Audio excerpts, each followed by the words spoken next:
प्राच्य विद्यापंडित कॉम्रेड शरद पाटील जयंती उत्सव सोहळा 2020 17 सप्टेंबर कॉम्रेड शरद पाटील यांची जयंती। त्यानिमित्ताने कॉम्रेड शरद पाटील यांचा परिचय, त्यांचं साहित्य, त्यांचं तत्त्वज्ञान, विचारधारा या संदर्भात माहिती देणाऱ्या काही लेखांचं वाचन मानव मुक्ती मिशनच्या वतीने होत आहे। त्यातला हा प्राध्यापक कमलेश बेडसे यांचा शरद पाटील यांचा राजकीय प्रवास, मार्क्सवादी कम्युनिस्ट पक्ष ते सत्यशोधक कम्युनिस्ट पक्ष हा आर्टिकल आज या ठिकाणी आपण वाचणार आहोत। प्राध्यापक कमलेश बेडसे हे नंदुरबार येथे इतिहासाचे प्राध्यापक म्हणून कार्यरत आहेत। ते विद्यार्थी दशेपासूनच सत्यशोधक विद्यार्थी संघटनेत काम करायचे। सध्याला ते क्रांतिसिंह नाना पाटील अकादमी, प्रागतिक इतिहास संस्था इत्यादी संशोधनात्मक संस्थांमध्ये ते काम करतात। वैचारिक नियतकालिकांमधून ते सातत्याने लिखाण करत आलेले आहेत। परिवर्तनाचा वाटसरूमधून आपण त्यांचा हा आर्टिकल घेतलेला आहे। आर्टिकलचं नाव आहे शरद पाटील यांचा राजकीय प्रवास कंसात मार्क्सवादी कम्युनिस्ट पक्ष ते सत्यशोधक कम्युनिस्ट पक्ष। लेखक आहेत प्राध्यापक कमलेश बेडसे। या लेखात शरद पाटील यांनी मार्क्सवादी कम्युनिस्ट पक्षांतर्गत संघटनात्मक व जातीच्या प्रश्नावर वैचारिक संघर्षाचा आढावा घेतला आहे। शरद पाटील यांच्या तत्त्वज्ञान, जातीविषयक मीमांसा, सौंदर्यशास्त्र, साहित्य, इतिहास लेखन याबाबत चर्चा केली आहे। परंतु त्यांनी माकप अंतर्गत दिलेल्या संघर्षाबाबत फारशी माहिती समोर आलेली नाही। या लेखाच्या सुरुवातीला शरद पाटील यांनी माकपची धुळ्यात केलेली स्थापना, किसान सभा, माकप अंतर्गत केलेले कार्य, आंदोलने यांचा धावता आढावा घेतला आहे। नंतर माकप अंतर्गत झालेल्या संबंधांवर प्रकाश टाकला आहे। शरद पाटील यांची खाजगी कागदपत्रे, पत्रव्यवहार, त्यांच्या आठवणी यावरून सदर लेख लिहिला आहे। शरद पाटील यांच्या कार्याची सुरुवात 1945 मध्ये झाली। कुटुंबातून सत्यशोधक ब्राह्मणेतर चळवळीचे जातीविरोधी संस्कार झाल्यामुळे ऐन तारुण्यातच त्यांनी आपली नाळ क्रांतिकारी विचारांशी जोडली। हिंदी कम्युनिस्ट पक्षाच्या मुंबई कार्यालयात जे स्कूल ऑफ आर्ट्सचे शिक्षण सोडून स्टाफ आर्टिस्टचे काम करत असताना अनेक कम्युनिस्ट पुढाऱ्यांशी परिचय झाला। पक्षाच्या आदेशानंतर धुळ्यात पक्षाचे काम उभारण्यास सुरुवात केली। उकाई धरणाविरोधी चळवळ, संयुक्त महाराष्ट्राची चळवळ, गोवा मुक्ती संग्राम यात पक्षाच्या वतीने सहभाग घेतला। पक्षाचे काम करत असताना अनेक वेळा शरद पाटील यांना तुरुंगात जावे लागले। हर्सुल जेल औरंगाबादमध्ये असताना कार्ल मार्क्सच्या दास कॅपिटल या ग्रंथाचे 3 वेळा टिपणासह वाचन केले। या कालखंडात मार्क्सवादी कार्यकर्ते पोथीनिष्ठपणे वाचन करत होते। त्यावेळी कॉम्रेडांनी चिकित्सकपणे मार्क्स वाचला, त्यामुळे त्यांना कॅपिटल मधील मार्क्सचे एक बीजगणित चुकीचे आढळले। त्यावेळी येरवडा जेलमध्ये बीटी रणदिवे होते। शरद पाटील यांनी बीटींना पत्र पाठवून मार्क्सची चूक लक्षात आणून दिली। महिनाभरानंतर बीटीचे पत्र आले, मार्क्स चुकला। शरद पाटील सांगतात, यानंतर त्यांचा अभ्यासातील व संशोधनातील आत्मविश्वास वाढला। 1964 मध्ये हिंदी कम्युनिस्ट पक्षात फूट पडली। डांगे व बीटी रणदिवे यांच्यातील वाद विकोपाला गेला। रणदिवे यांचा मार्क्सवादी कम्युनिस्ट पक्ष म्हणून ओळखला गेला, तर डावे यांचा गट भारतीय कम्युनिस्ट पक्ष म्हणून ओळखला गेला। शरद पाटील मार्क्सवादी कम्युनिस्ट पक्षात सामील झाले। धुळ्यात पक्षाच्या कार्याची सुरुवात 1968 मध्ये झाली असली तरी पक्ष स्थापनेचा प्रयत्न 1964 अखेरीस झाला होता। 5 डिसेंबर 1964 मालपूर साक्री येथे श्री य. कोल्हाटकर राज्य सेक्रेटरी यांच्या हस्ते माकपच्या जिल्हा पक्षाची स्थापना करण्यात आली। धुळे जिल्हा अध्यक्ष शरद पाटील यांना बनविले, तर जयराम गजमल पाटील यांची सेक्रेटरी म्हणून निवड केली गेली। कोल्हाटकर, डॉक्टर सावंत, मिरजकर, जब्बार यांच्या सभा घेऊन कसारा, कापडणे, नंदुरबार येथे पक्षाच्या शाखा स्थापन करण्यात आल्या। पक्ष स्थापनेनंतर काही दिवसांतच सार्वत्रिक धरपकडीत शरद पाटील यांना अटक करण्यात आली। 1966 मध्ये मुक्तता झाल्यानंतर पुस्तक लेखनासाठी बडोदा येथे जाण्यासाठी रजा घेतली। बडोदा येथे गेल्यावर शरद पाटलांनी उभारलेल्या पक्षाचे कार्य मंदावले व पक्ष निष्क्रिय झाला। प्राचीन भारताचा इतिहास जाणून घ्यावयाचा असेल तर संस्कृत यायला हवे, यासाठी बडोदा येथे पंडित मणिशंकर उपाध्याय यांच्याकडे गेले। परत आल्यानंतर पक्षाचे काम पुन्हा जोरदार सुरू केले। 1969 मध्ये गोदूताई परुळेकरांचे शिबिर घेऊन पक्षाची अधिकृत स्थापना केली। शरद पाटील यांना धुळे जिल्हा प्रादेशिक समितीचे सेक्रेटरी म्हणून निवडण्यात आले। माकपमध्ये काम करत असताना बेघरांचा लढा, महागाई विरोधात आंदोलने, वन अतिक्रमण, भूमिहीन आदिवासींचा लढा, SRP विरोधातील संघर्ष याशिवाय काँग्रेस व इतर सत्ताधारी भांडवली पक्षाच्या विरोधातील संघर्ष अविरतपणे सुरू होता. धुळ्यात विद्यार्थी चळवळ उभी राहावी यासाठी प्रभाकर संजगिरी, BT रणदिवे यांचे अभ्यासवर्ग चालविले. याशिवाय धुळे जिल्हा किसान सभेची स्थापना मालपूर साक्री येथे केली. दिवसा श्रमिकांच्या मुक्तीसाठी लढा तर रात्री पुस्तकांशी संघर्षाचा दिनक्रम सुरू होता. पक्ष सभासदांची नोंद करून घेत असताना त्यांच्या वर्गासोबत शरद पाटील जात सुद्धा लिहून घेत. यावरून पक्ष नेतृत्वाशी त्यांचा वाद झाला. जातीचे वास्तव स्वच्छपणे दिसत असताना ब्राह्मणी कम्युनिस्ट नेतृत्वाला वर्ग हेच दिसत होते. आजही तीच परिस्थिती आहे कंसात. अशा वेळी ब्राह्मणी कम्युनिस्ट नेतृत्वाविरोधात संघर्ष होणे अपरिहार्य होते. माकप अंतर्गत संघर्ष. माकपमध्ये असताना पक्षाच्या राजकीय धोरणांसंदर्भातील मतभेद, पक्षांतर्गत संघटनात्मक मतभेद व वैचारिक मतभेदामुळे शरद पाटील यांना सतत संघर्ष करावा लागला. या संघर्षाचा परिणाम म्हणजे शरद पाटील यांनी माकपचा राजीनामा देऊन सत्यशोधक कम्युनिस्ट पक्षाची स्थापना केली. नंबर 1. संघटनात्मक मतभेद. पक्षांतर्गत असलेल्या संघटनात्मक मतभेदात प्रामुख्याने गोदूताई परुळेकरांशी मतभेद मोठ्या प्रमाणावर होते. परुळेकर हेकेखोर असल्यामुळे आदिवासी व इतर कार्यकर्त्यांशी तुच्छतेने व अपमानकारक वागतात म्हणून, तसेच पक्षांतर गटबाजी करतात असे शरद पाटलांचे म्हणणे होते. गोदूताई परुळेकर ह्या महाराष्ट्र किसान सभेच्या अध्यक्ष होत्या. धुळ्यात माकपचे काम शरद पाटील यशस्वीपणे करत असताना दोघांमध्ये वाद निर्माण झाला. वाद 1974च्या तलासरी परिषदेनंतर समोर आला, तरी त्या अगोदर दोघांत मतभेद होते.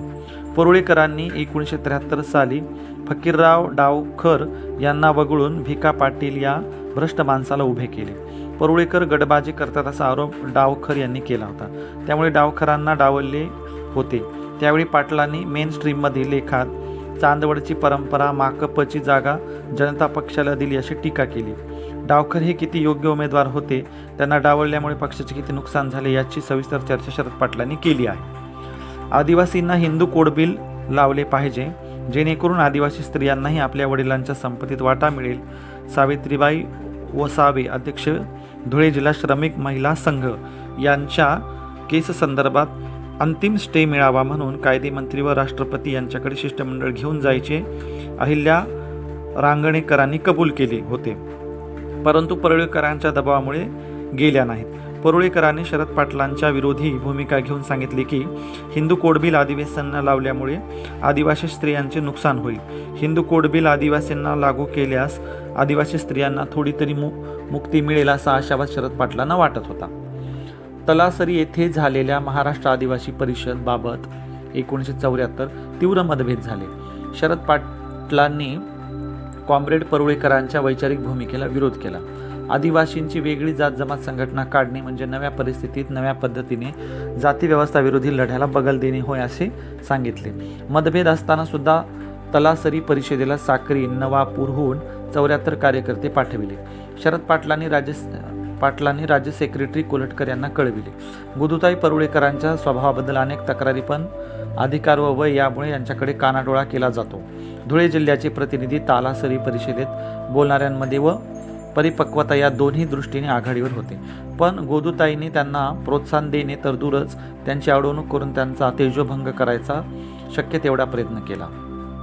परुळेकरांच्या नेतृत्वाविरोधात फक्त शरद पाटील यांचीच तक्रार होती असे नव्हे, तर BN नार्वेकर नाशिक यांचीही अशीच तक्रार होती. गेल्या 14 महिन्यात मला जो एकंदर पार्टी पुढारीपणाचा अनुभव आला तो अतिशय कडवट आहे. त्यातून माझा पुरता भ्रमनिराश झाला. परुळेकरांशी संघटनात्मक वैचारिक पातळीवर मतभेद मोठ्या प्रमाणात वाढत गेल्यामुळे शरद पाटलांनी नाईलाजाने परुळेकरांच्या राजीनाम्याची मागणी केली, परंतु पक्ष नेतृत्वाने या मागणीकडे दुर्लक्ष केले व शेवटी शरद पाटील यांनी महाराष्ट्र किसान सभेचा उपाध्यक्षपदाचा व काउन्सिल सभासदत्वाचा राजीनामा दिला. संघटनात्मक मतभेद. माकपमध्ये संघटनात्मक मतभेदाशिवाय राजकीय मतभेद सुद्धा होते. माकपची जनता पक्षाशी कालबाह्य एकजूट असल्याचे शरद पाटलांचे म्हणणे होते. केंद्रातून काँग्रेसची उचलबांगडी करण्यासाठी जनता पक्षाशी केलेली आघाडी राज्यात काँग्रेसला पदच्युत करण्यासाठी चालू ठेवणे आवश्यक होते, पण विधानसभा निवडणुकांच्या अंतिम फेरीनंतर या आघाडीचे प्रयोजन संपले होते. जनता पक्ष समाजवादी होता, परंतु तो जमीनदार व भांडवलदारांची बाजू घेणारा असल्यामुळे श्रमिकांच्या शोषणकर्त्याला साथ देणे होईल. त्यामुळे डावा लोकशाहीवादी पर्याय उभा राहू शकत नाही, अशी भूमिका शरद पाटील यांनी घेतली. जनता पक्षाशी आघाडी चालू ठेवणे म्हणजे वर्गीय जातीय हुकुमशाहीचा म्होरक्या असलेल्या जनसंघ व RSSला स्वहस्ते पोचणे आहे, असे कॉम्रेडांनी सांगितले. पण पक्षाच्या नाफेरवादी भूमिकेमुळे महाराष्ट्रात पक्ष एकाएकी पडत चालला आहे, असेही पाटील यांनी वारंवार पक्ष नेतृत्वाला सांगितले. त्यामुळे कोलटकर यांच्याशी पाटील यांचा वाद झाला होता. या वेळेस ज्योती बसू यांचा धुळे दौरा झाला. धुळे व नंदुरबार जिल्ह्यातून डाव्या चळवळीचा परीघ व्हावा म्हणून Maharashtra government war on Adivasis व श्रमिक संघटनेचा नोट्स ऑन शहादा मुवमेंट हे लेख कोल्हटकर यांच्याकडे दिले. साक्री येथे सभा होऊन ज्योती बसू यांनी काँग्रेसच्या जनताद्रोही राजवटीवर जोरदार टीका केली. भूमिहीनांना जंगल जमीन द्यायचे काँग्रेस सरकार कसे नाकारते याचे विश्लेषण केले. यावेळी पक्ष संघटनेच्या जुन्या सवयीमुळे नवे डावपेच आखता येत नाही, त्यामुळे प्लेनमध्ये पुढाऱ्यांशिवाय पक्ष सभासदांचे प्रतिनिधी घ्यावेत, अशी मागणी ज्योती बसू यांच्याकडे केली. यावेळी श्रमिक संघटनेच्या कुमार शिराळकर, वहरू सोनवणे यांनी सुद्धा जनता पक्षाच्या युतीविरोधात भूमिका घेतली. परंतु पक्ष नेतृत्वाने शरद पाटील यांच्या गंभीर इशाऱ्याकडे लक्ष दिले नाही. 22-24 मार्च 1978 दरम्यान इचलकरंजी येथे झालेल्या राज्य परिषदेत पक्ष काँग्रेसपासून वेगळी भूमिका मांडायला नकार दिला. धुळे युनिटच्या लोकशाही अधिकारांची पूर्णपणे गळचेपी करण्यात आली. त्यामुळे धुळे जिल्हा कमिटी व माकपच्या राज्य कमिटीत संघर्ष वाढत गेला. वैचारिक मतभेद. भारतात मार्क्सवाद सर्वप्रथम ब्राह्मणांकडे गेल्यामुळे तो ब्राह्मणी व पोथेनिष्ठ बनला. मार्क्सवाद भारतीय जात पितृसत्ताक समाजाला लागू न करता युरोपियन वर्गीय क्रांतीचे स्वप्न पारंपरिक मार्क्सवाद्यांनी पाहिले. मार्क्सने प्रतिपादिलेल्या जाती विनाशाच्या अपवादानंतरचा सिद्धांत स्वीकारला. जात हा इमल्याचा भाग असून वर्ग हा पाया आहे. या फक्त आर्थिक उत्पादन संबंधांनी बांधलेला आहे. भांडवलशाहीच्या विकासासोबत जात नष्ट होईल, अशी मांडणी पारंपरिक मार्क्सवादी विचारवंतांनी भारतासंदर्भात केली. वर्गीय चळवळ पुरोगामी व जातीविरोधी लढा देणाऱ्या चळवळी प्रतिगामी असे सूत्र स्वीकारले. साम्यवाद्यांनी व कम्युनिस्टांनी जातीच्या प्रश्नाकडे दुर्लक्ष केल्यामुळेच व नेतृत्व ब्राह्मणी असल्यामुळेच डॉक्टर आंबेडकरांनी कम्युनिस्टांपासून वेगळी संघटना स्थापावी लागली. जातीलढे व वर्गलढे यांचा समन्वयातून जातीयांत व वर्गांत व्हावा, असा डॉक्टर आंबेडकरांचा प्रयत्न होता. सत्यशोधक व आंबेडकरी चळवळीच्या या जातीविरोधी पार्श्वभूमीवर शरद पाटलांमध्ये जातीविरोधी लढ्याचे भान तीव्र होते. पक्ष सभासदांची नोंदणी करताना फक्त वर्ग लिहून न घेता जातीची सुद्धा नोंद ते करत. जातीचे वास्तव निखळपणे दिसत असताना पोथीनिष्ठ व पारंपरिक ब्राह्मणी मार्क्सवाद्यांना वर्ग हेच ब्रह्म दिसत होते. अशा वेळी कम्युनिस्ट नेतृत्वाच्या वैचारिक पोथेनिष्ठतेविरुद्ध शरद पाटील यांना संघर्ष देणे क्रम प्राप्त होते. माकपमध्ये असतानाच मार्क्सचे चुकीचे बीजगणित औरंगाबादच्या हर्सुल जेलमध्ये शोधून काढले. शरद पाटील सांगतात की तेव्हापासून मार्क्सकडे अतिचिकित्सेने पाहू लागले. संस्कृत पाली भाषांवर प्रभुत्व असल्यामुळे भारतीय इतिहासाचा सखोल अभ्यास झाला होता. त्यामुळे भारतीय इतिहास, तत्त्वज्ञान, संस्कृती व समाज यांचे यथार्थ आकलन मार्क्सवादाच्या वर्गीय दृष्टिकोनाऐवजी जातवर्गीय दृष्टिकोनातून होऊ शकते. त्यासाठी वर्गलढा यांच्या समन्वयातून प्रमिकीचा लढा उभारला जाऊ शकतो, अशी भूमिका त्यांनी प्रारंभीपासूनच घेतली. माकपमध्ये असतानाच 1972 दासशूद्रांची गुलामगिरी ह्या महाग्रंथाचे हस्तलिखित तयार झाले होते. सुरुवातीची काही प्रकरणे सोशल सायंटिस्टमध्ये प्रकाशित झाल्यानंतर त्यांचे सिरियलायझेशन बंद केले. धर्मेंद्रनाथ शास्त्री यांनी या ग्रंथाला युगप्रवर्तक ग्रंथ संबोधले आहे. याशिवाय अनेक महत्त्वपूर्ण लिखाण त्यांनी केले. रामायण व मार्क्सवाद आपला महाराष्ट्र 1974, महाभारत व मार्क्सवाद आपला महाराष्ट्र 1974, दासशूद्र कोण होते, मागोवा दिवाळी विशेषांक ऑक्टोबर-नोव्हेंबर 1974, वर्ण जाती व्यवस्था म्हणजे काय व ती कशी नष्ट होईल, समाज प्रबोधन पत्रिका जानेवारी-फेब्रुवारी 1975, जेपींच्या तात्विक व राजकीय मर्यादा जमेला धरूनही ते लोकशाही क्रांतीच्या संदर्भात क्रांतिकारी राहतील प्रश्नार्थक चिन्ह कंसात माणूस 6 ऑगस्ट 1977. पुरोहित वर्गवर्चस्व व भारताचा सामाजिक इतिहास कंसात मे जून 1975 समाज प्रबोधन पत्रिका. महात्मा फुले आणि त्यांची परंपरा नोव्हेंबर डिसेंबर 1977 समाज प्रबोधन पत्रिका. ब्राह्मणेतर चळवळीचे मार्क्सवादी आकलन सप्टेंबर ऑक्टोबर 1978 समाजवादी प्रबोधन पत्रिका. ब्राह्मण्यवादापासून साम्यवादाकडे दैनिक स्वातंत्र्य भारत 8 फेब्रुवारी 1977. या लेखांमधून मार्क्सवाद्यांच्या पोथीनिष्ठतेवर हल्ला तसेच राजकीय धोरणांसंदर्भातील नवा डावा पर्याय, जातीचा उदय, जाती वर्ग लढ्याचा समन्वय या विविध विषयांवर लिहित होते. रावसाहेब कसबे यांच्या झोत या पुस्तक विरोधात फॅसिस्ट शक्तीने जोरदार आंदोलन केले. पुस्तकाची होळी केली. संपूर्ण महाराष्ट्रभर वैचारिक वादळ माजले. अशा पार्श्वभूमीवर माकपच्या ब्राह्मणी नेतृत्वाने झोतच्या संदर्भात कोणतीही प्रतिक्रिया अगर लेख लिहून समर्थन केले नाही. त्यामुळे पारंपरिक मार्क्सवाद्यांच्या मर्यादा स्पष्ट झाल्या. शरद पाटील यांनी झोतचे समर्थन करणारा रास्व संघावर एका दलित विचारवंताच्या दृष्टीपणाचा प्रकाश झोत हा लेख लिहिला. त्यामध्ये ब्राह्मणी अब्राह्मणी तत्त्वज्ञाने, जातीव्यवस्था व लोकशाही क्रांती, जनसंघ व रास्व संघाची शक्तिस्थाने, त्यातून निर्माण होणारा हुकुमशाहीचा धोका याकडे लक्ष वेधले. भारतीय इतिहास व तत्त्वज्ञानाच्या क्षेत्रातील डाव्यांच्या कर्तव्यशून्यतेमुळे RSS व जनसंघाचा हिंदू राष्ट्रवाद कसा फोफावत आहे याचे विश्लेषण केले. डाव्यांच्या व साम्यवाद्यांच्या ब्राह्मणी इतिहास लेखनावर टीका केली. तसेच या जातवर्गीय हुकुमशाहीचा सामना वर्गलढा व जातीलढा यांचा समन्वय उभारू शकणारी डावी आघाडी करेल असे सांगितले. मेन स्ट्रीममध्ये 27 May 1978 a struggle for a new line हा लेख लिहिला. नोव्हेंबर 1977 सोशल सायंटिस्टमध्ये SM नमुद्रीपादांचा caste classes and parties in modern political development हा लेख आला. या लेखात EMS यांचे भारतीय इतिहासाबद्दलचे आकलन कसे चुकीचे आहे याकडे लक्ष वेधले. EMS यांनी सदर लेखात भारतीय संस्कृती उच्च जात वर्गीयांनी निर्माण केली, शासक वर्ग हा संस्कृतीचा वाहक असतो अशी विधाने केली. शरद पाटील यांनी या ब्राह्मणी मार्क्सवादी इतिहासाच्या आकलनावर जोरदार टीका केली व सांगितले की संस्कृतीचे निर्माते व वाहक उच्च वर्गीय नसून स्त्रिया शूद्रातिशूद्र असतात असे सांगितले. एका शूद्र संशोधकाने मार्क्सवादी पोथीनिष्ठतेवर वैचारिक हल्ला केल्यामुळे ब्राह्मणी नेतृत्व हादरले. राज्य सेक्रेटरी कोलटकरांनी 17 जून 1978 राज्य सेक्रेटरीची बैठक बोलावून शरद पाटलांकडून मेन स्ट्रीममधील लेखाचा खुलासा मागितला. त्यानंतर पाटलांना नोटीस बजावून माणूस व मेन स्ट्रीममधील लेख पक्षशिस्तीचा भंग करीत असल्याचे सांगितले.